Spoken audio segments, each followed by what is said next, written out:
Hello, hello, hello, hello! Today's video ay didal natin si Nomi sa pagupitan. O, diba? Full grooming parang tawag sa kanila yan. Talaga ba nababaw natin siya? Pa-makeover ba natin siya? O, diba? Para naman mas masaya at kailangan talaga niya ng kanyang full grooming. O, diba? Para maganda siya. O, diba? Talaga, ang pag-aalaga ng aso, hindi basta-basta yan. Talagang gagasan ba siya, diba? Mas mahal pa ang papagupit kaysa sa tao, 'di ba? Ang tao, sandal, pwede kang magpapagupit. Sa kanya, hindi. O, 'di ba? Talagang napakamahal ang pagpapa-full grooming. Pero what to do yan eh? Very yari talagang ganyan ang buhay ng mga aso nating alaga. O, 'di ba? Talaga naman full grooming ang gagawin sa kanya. After niyang gupitan ng kuko, ay nako, paliliguan naman siya. Tapos nililisin ang kanyang tenga. At mamasage pa kung gagawin sa alaga natin si Nomi na yan. Ay, nako, talaga naman si Nomi. Ay, mas maganda pa sa tao. Charot! Kaya naman si Nomi, it's me, Nomi. Ano, diba? Talaga naman, full talaga, full. Naku, talaga napaliguan, nadinisa. Pero kakapaligo lang ako na isang araw niyan. Dinala ko para decide ko na, maano talaga siya, malinisan talaga siya na mas maganda. Diba? Kasi naman, ang kanyang mga balahibo, hindi na maganda pag mas mahaba, hindi na maganda. Kaya talaga, full. Pag-grooming ang ginawa sa kanya, o diba? At least, diba, nakapag-relax siya, o diba? Bago pa lang siya sa atin, pero nakapag-relax agad ang ating alagang si Nomi.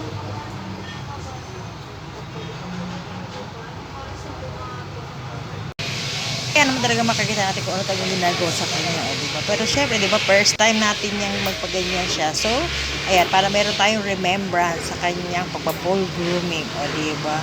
Basic full grooming lang yan. Pero may mga extra charge pa kung gusto niyo pagandahin talaga yung aso niyo. Kung talagang gusto niyo may mga korte ang kanilang katawan, yun, iba naman charge nun. Pero pag ganyan, iba rin ang charge yan.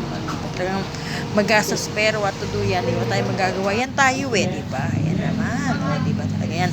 Hinugupitan na siya after niyang ma-cut, malinisan ng tenga. Tapos ma-shampoo siya, diba? Linis ang tenga, linis ang mga kuko niya, tinanggalan, kinortihan na yung ano niya, ayan naman. Paggupit-gupit na sa kanya, diba? Ititrim ng kanya mga balahibo. Kaya naman, ay nako.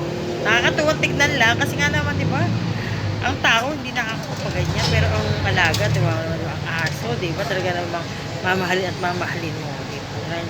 Gagastos yan. Ganyan lang, magkano na, pero what to do? Ganyan talaga ang buhay, that's life. Kaya, pero medyo enjoy. Isa kami ni Nomi. Nag-room na yan. Nomi, Pwede pa kung may alaga yung aso. Nagaw mga pulot na ito, may alaga-ala.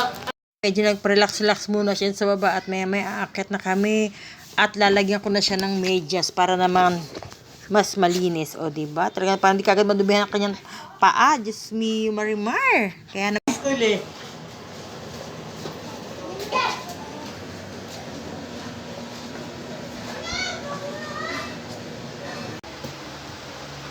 May shoes pa siya?